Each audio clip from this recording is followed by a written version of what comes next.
Okay, so I'm back here with 52 weeks of AWS. It's been a little bit of a break. I needed to finish some work, but I'm going to take off where I left off before, which is the AWS security certification. So let's go ahead and get started with that. I'm going to go ahead and switch my screen here and get started. So, in order to get started here, I'm going to talk about securing your infrastructure.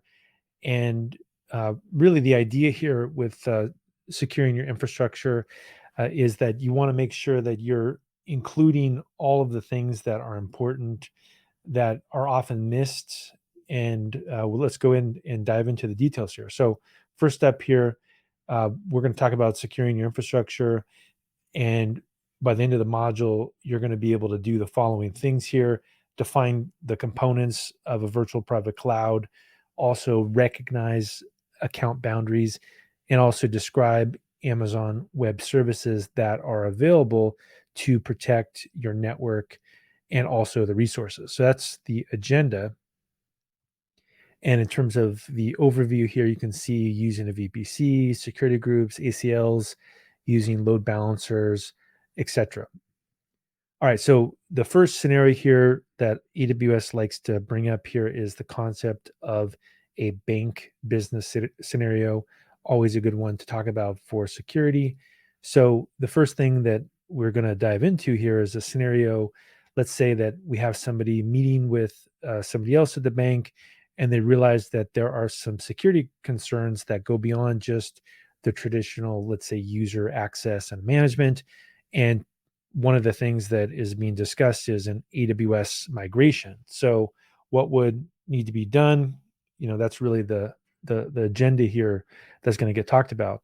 So at the next meeting here, we have potentially a discussion of a VPC and how that could help apply multiple layers of security to support the network infrastructure. And this is really a good segue into the concept of a shared responsibility model. Really, maybe the most important slide of all with security is the idea of shared responsibility. So the idea here is that customers have some responsibilities and AWS has some responsibilities. The customer is responsible for the security in the cloud, and this would include customer data, platform applications, identity and access management, operating systems, network, firewall configuration, client-side data encryption and data integrity authentication, server-side encryption of file system and data, networking, traffic protection to include encryption, integrity, and identity. And now for AWS, uh, it's responsible for the security of the cloud. This includes things like AWS Foundation services for compute, storage, databases, and networking, and also the AWS global infrastructure. And this would include things like regions, availability zones, and edge locations. So let's talk now about building out an application. And we can think of this as a three-tier web application as a good thing to talk about. So if we get into what a three-tier application looks like, for accessibility here, we have, a diagram of a three-tier web application that has a presentation layer, a business logic layer, and a data storage layer. The VPC itself has two subnets uh, in the availability zones, and the presentation layer includes two public subnets, one in each availability zone. So a subnet would then contain a security group with a host instance, and the other subnet has a NAT gateway. The application load balancer in this layer would then manage the traffic between the internet and also a front end auto scaling group in the business logic layer. This way, the auto scaling group handles scaling for the front end instances across the two availability zones. The network load balancer in the business logic layer then manages the traffic between the front end, which is the auto scaling group, and the back end auto scaling group. And then the back end auto scaling group would then handle scaling for the backend instances across the two availability zones. So the concept here is that a data storage layer would then hold a primary database in one of the availability zones, and then there's a read-only database in the second availability zone. And this data storage layer would then communicate with the backend auto scaling group in the business logic layer. So this is a kind of a typical three-tier application to consider when you're building out a security scenario. So next up here, let's talk about a VPC and why that's so critical to security. So in terms of a VPC here, one of the things to consider is that you use a VPC to provision a logically isolated section of the AWS cloud where you can launch your AWS resources. The isolated section is called a VPC, or a virtual private cloud. The Amazon VPC is then going to provide a layer of control over the virtual networking. You can do things like select your own IP addresses, you can create subnets, you can configure route tables and gateways. You can also use both IPv4 and IPv6 in your VPC so that you can secure the resources and the applications. And you can also customize the network config of your VPC, and you can create a public subnet for web servers across the public internet. And can also place backend systems like databases or application servers in a private subnet without public internet access. And then finally, you can use multiple layers of security in a VPC to control access to things like EC2 instances in a VPC subnet. And you also can have security mechanisms like security groups and network access control lists. So the idea here is that it's a layered measure of security. You're using more than one technique. So if we dive into the concept of a diagram of a subnet and a VPC, a region within the AWS cloud has one VPC, and this is spread across two availability zones. The VPC has one subnet in each availability zone, and a VPC is a virtual network that is logically isolated from the other virtual networks in the cloud, and the VPC is dedicated to a single AWS region, and it can span multiple availability zones. So after you create a VPC, what you would do next is divide it into one or more subnets. And a subnet is just a range of IP addresses that divide a VPC. Subnets belong to a single availability zone, but you can create subnets in different availability zones for high availability. And you can even make these public or private. So that's really the gist of a VPC. And if we dive into setting up public and private subnets and internet protocols here, this would be really the next evolution of what would happen. An internet gateway serves two purposes, and this is kind of a confusing term sometimes, but it's a target in the VPC route table for internet routable traffic, and it performs network address translation, or NAT, for instances that have been assigned a public IPv4 address. So the internet gateway would support IPv4 and IPv6 traffic, and it doesn't cause availability risks or bandwidth constraints on the network traffic. And also, there's no charge. So the idea here is that you would enable access to or from the internet for instances in a subnet in a VPC. To do that, you would create an internet gateway and attach it to the VPC. Then you would add a route to the subnet's route table that directs the internet bound traffic to the internal gateway. Then you would confirm that each instance in the subnet has a globally unique IP address, let's say a public IPv4 address or elastic IP address or an IPv6 address. And then you would confirm that the network ACL and security group would allow the relevant traffic to flow to and from an instance. So let's get into a NAT gateway here. The idea is that it's going to provide instances in a private subnet to connect to the internet or other services. And the NAT gateway also prevents the internet from initiating a connection with those two instances. So this is nice is that you're actually adding a layer of security so that people cannot make inbound requests to instances that you need to be secure. So this is just yet another layer of security. So to create a NAT gateway, you have to specify the public subnet that the NAT gateway should reside in. You also have to specify an elastic IP address to associate with the NAT gateway. So that's critical. After you create the NAT gateway, you can then update the route table and you can associate it with one or more of those private subnets you set up earlier that point to internet bound traffic. And then as a result, the instances in the private subnet can now communicate with the internet. Now, you also can use a NAT instance in a public subnet in the VPC instead of a NAT gateway, but a NAT gateway is a managed NAT service that provides better availability, higher bandwidth, and less administrative effort. So, some of the things to consider here are NAT gateways, also NAT instances, and also, comparing a NAT gateway and a NAT instance. So, if we talk about a private subnet here next, the idea here is that if you look at a diagram of a VPC with a public subnet and a private subnet, there are a few things to discuss. The first thing is that an EC2 instance in a private subnet would route traffic to a private route table and then a NAT gateway in the public subnet. So the traffic itself would then go to a public route table and then to an internal gateway. So if we break this down, what does it mean?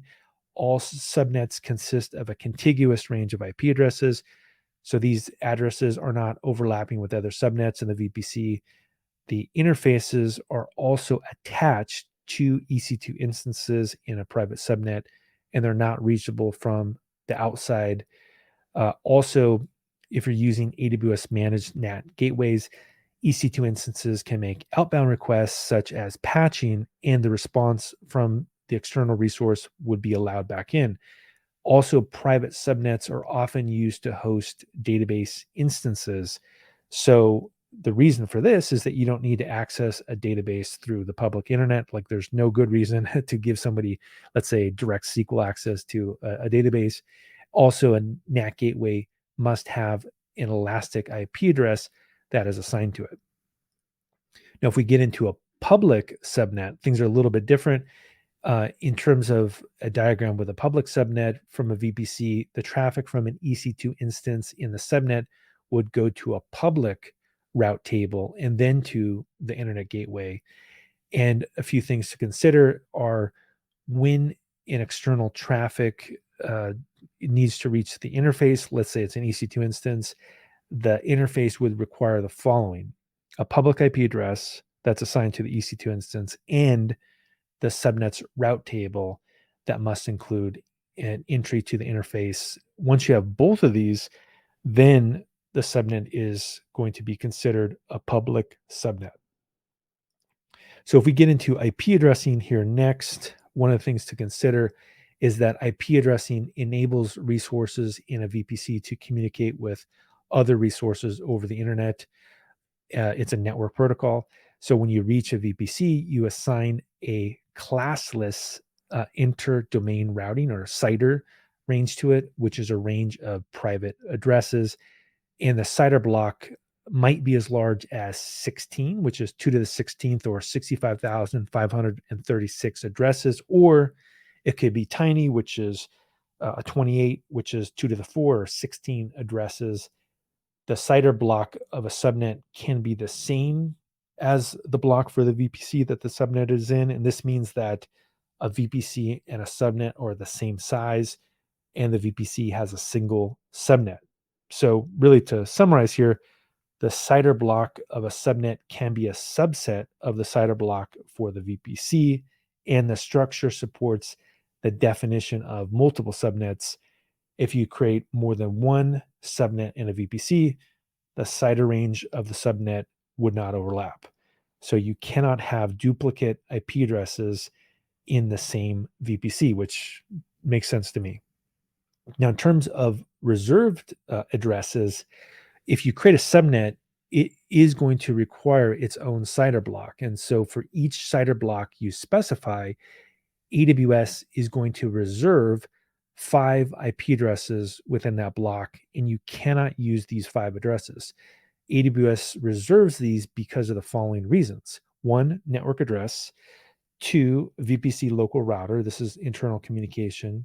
3, domain name system resolution or DNS, future use, and then also network broadcast address. So a good example of this would be, let's say you have a subnet with an IPv4 CIDR block of 10.0.0.0/24.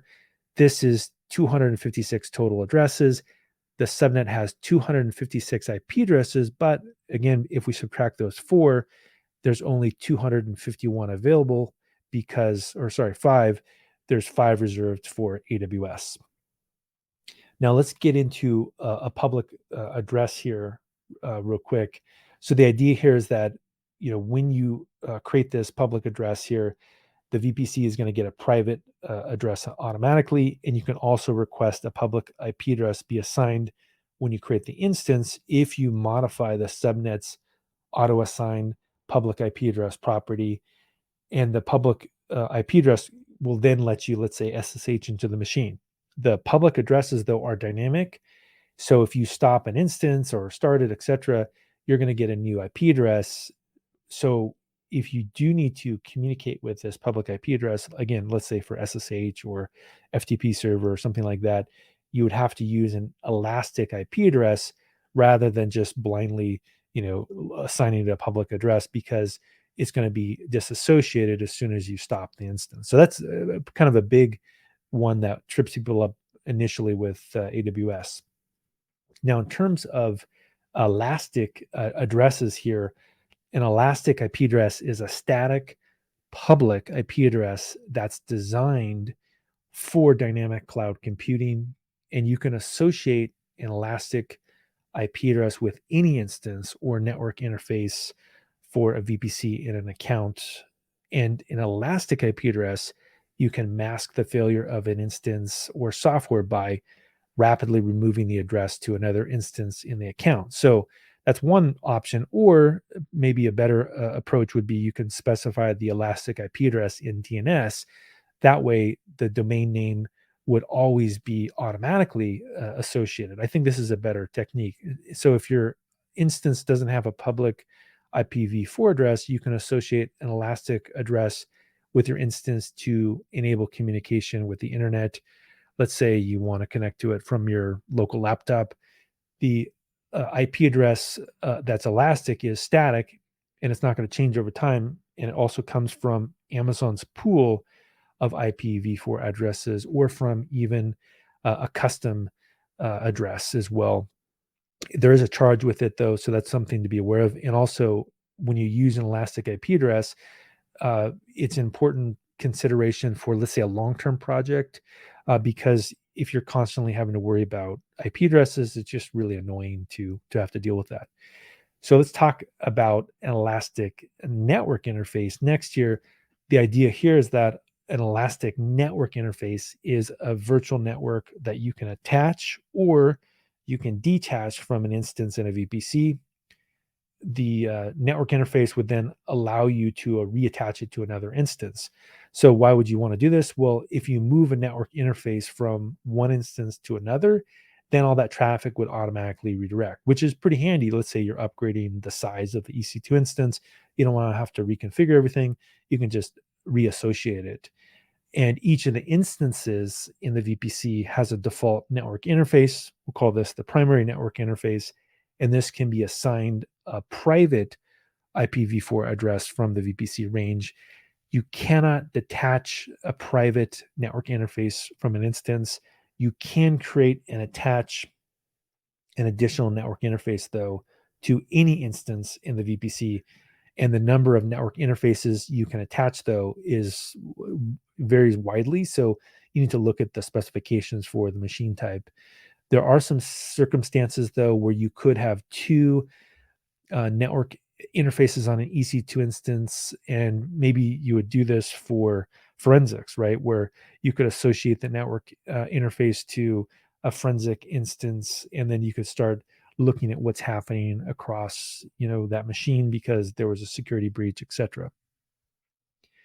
So the next thing we'll talk about is routes, route tables and routes. So if we look at a diagram of a public and private route table, the public subnet contains the EC2 instance and a NAT gateway. The NAT gateway, though, would direct traffic to a public route table and then to the internet gateway. The private subnet would then contain the EC2 instance where the traffic goes to the private route table. And then from there, the traffic is going to go to a NAT gateway and a public subnet. Now, the route table itself is a set of rules. So we call these routes, and these would direct the network traffic from the subnet. And then each route would specify a destination and a target. The destination is like the destination CIDR block where you want traffic from your subnet to go. The target is the target that the destination traffic is sent to. So this means that a routing table is just a simple lookup table that's going to keep track of things like paths, like a map, and it's going to determine where you're going to forward the traffic. So by default, every route table that you create is going to have a local route for communication with the VPC. You cannot delete that local route entry because it's used for internal communications, but you can customize a route table by adding additional routes. Each of the subnets should also have its own route table, and you're going to use the main route table of the parent VPC, which is the one that controls the routing for all the subnets that are not explicitly associated with other route tables. So the main route table is a route table that is automatically assigned to the VPC, and the main route table controls the routing for all of the subnets that are not explicitly associated with any other route table. And that subnet can be associated with only one route table at a time, but you can associate multiple subnets with the same route table. So a little bit of uh, difficulty there in terms of the complexity of what's going on with the route table, but it is worth understanding this because that's really the fundamentals of how networking works on AWS. Now, some of the key takeaways here would be that a public subnet is used when external traffic needs to reach an interface, like an EC2 instance. Private subnets are used to host database instances that don't need to be accessed to the public internet. So again, this is probably a horrific, example of what not to do would be to have a database that can be exposed to the outside world. That's exactly the use case for a private subnet, and route tables determine where traffic is going to be routed to a VPC. So now that we've got through the networking, let's get into security groups, which are also reasonably complex here. So first step here, let's talk about the overview of what a security group is. So let's say we have a VPC with a public subnet and a private subnet. The public subnet would, let's say, contain an EC2 instance that's protected by security group 1. The private subnet would contain an Amazon relational database service, let's say, again, the database that's protected by security group 2. The only way you're going to allow these things to talk to each other is between the two security groups. So this is why the secure by design principle is working here, is that you actually have to connect those two resources through the security group, and the internet can only communicate with security group 1. So the security group is essentially a virtual firewall for the EC2 instance, and it's going to control both inbound and outbound traffic for the instance.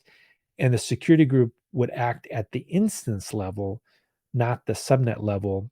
So each instance in a subnet in the VPC can be assigned to a different set of security groups. So really a high level way of thinking about this is a security group is a way to filter what traffic goes to your instances. So if we dive into this a little bit more here, let's take a look at what a security group is doing. In this particular example, we have a security group that doesn't have any inbound rules. So by default, the inbound traffic that originates from another host to your instance isn't even permitted until you add an inbound rule to the security group. So this is great. This is secure by design.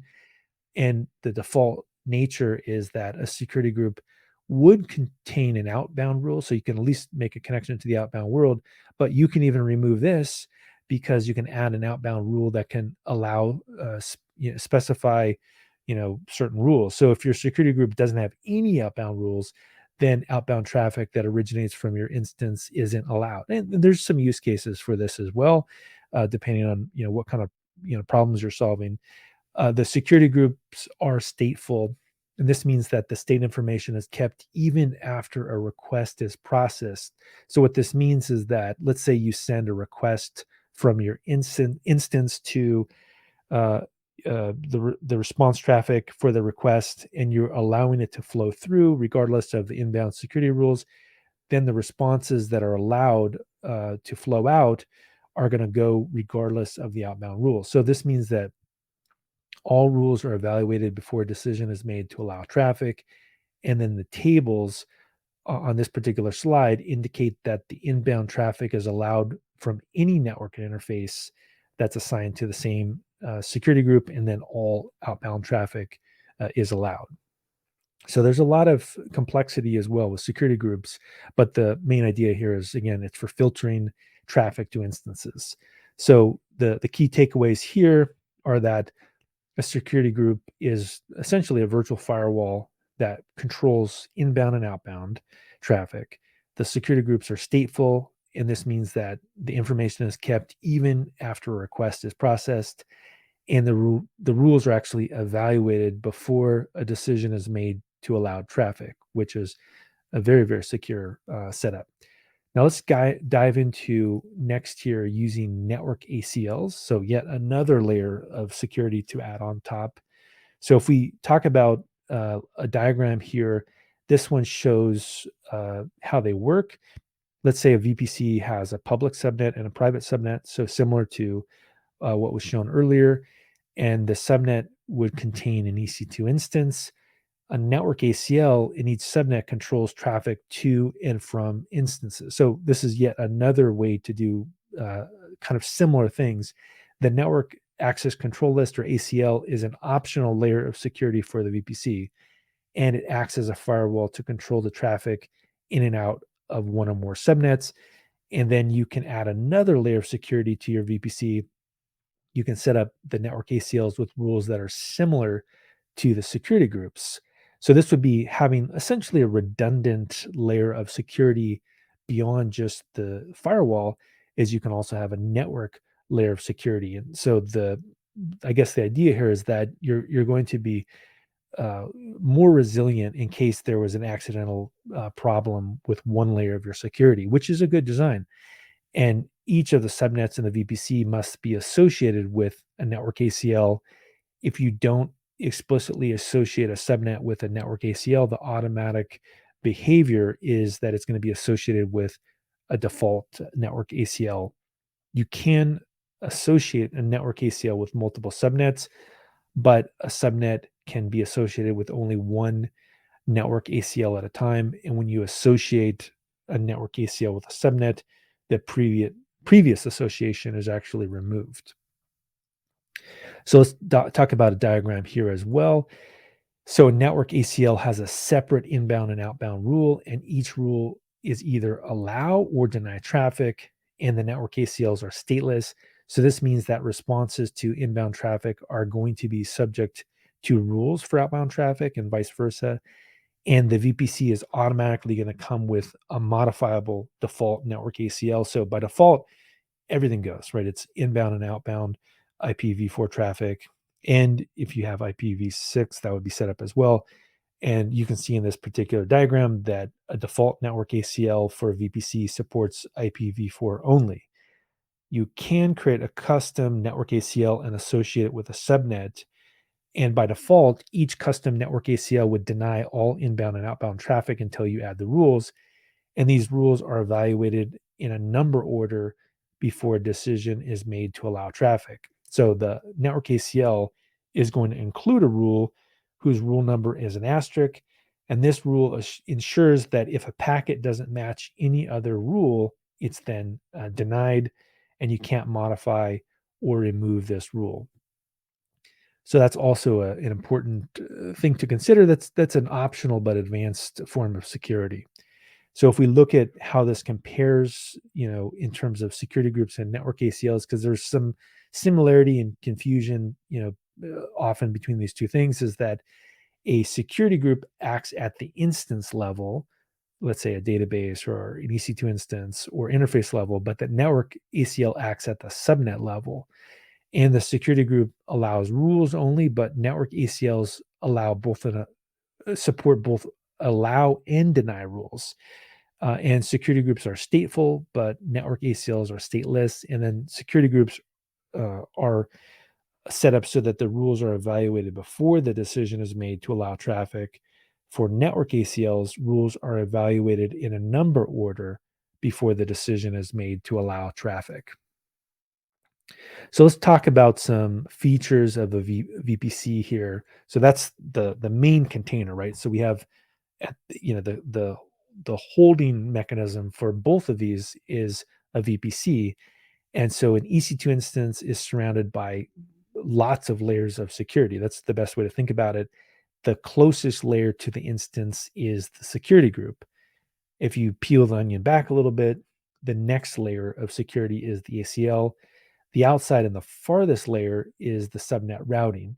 So if we look at a VPC, what does it have? It has a security group which acts as a virtual firewall for the EC2 instances, and this controls the inbound and outbound traffic. The network ACL provides an optional layer of security for the VPC, and this acts as a firewall to control the traffic in and out, but at the subnet level. The subnets make the network more efficient. So, through subnetting, the network can travel a shorter distance because you're going to limit unnecessary hops. And the route table itself is going to control where the network traffic is directed. With something like VPC flow logs feature, you can even capture the information from the IP traffic going in and out from a network interface in your VPC. And then you can even publish that data to AWS CloudWatch logs or even to S3. And then you can actually look at that information and analyze it. You can also create a flow log for a VPC subnet or network interface. If you create a flow log for a subnet or VPC, the network interfaces in that subnet or VPC are then monitored. So really flow log data is a great way to record exactly what's happening and kind of dig into the details of network analysis. So let's talk about some key takeaways here for using the ACLs here. Key takeaway number one is that network ACL is optional. You don't need it, but it is an additional layer of security for your VPC, and it acts as a firewall to control traffic at the subnet level. Also, each subnet in your VPC must be associated with a network ACL. The network ACLs are stateless, so this means that a response to inbound traffic is subject to the rules for outbound traffic, and also rules are evaluated in number order. All right, so what do we got left here? Let's talk about load balancers now. So load balancers are also a very complex topic. Let's dive into it and talk about how traffic is going from, let's say, a user to an application load balancer. Here, the traffic is going to get split between two EC2 instances. So this service would automatically distribute the traffic across multiple targets.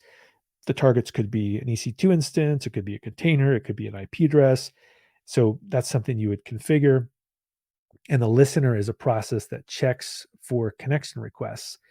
The ELB or Elastic Load Balancer is going to scale the traffic over time because the vast majority of workload is going to be handled automatically. And this means that it's going to increase the availability and fault tolerance of your application. So in general, I mean, this is even beyond computers, right? You want more than one thing for redundancy. Spare tire, for example. So you can add and remove instances from your load balancer as your needs change. And this won't disrupt the flow of requests because the load balancer itself can redirect traffic to the instances that are actually available. And you can also configure health checks, which monitor the health of the registered targets as well. So there's a lot you can do here with load balancers.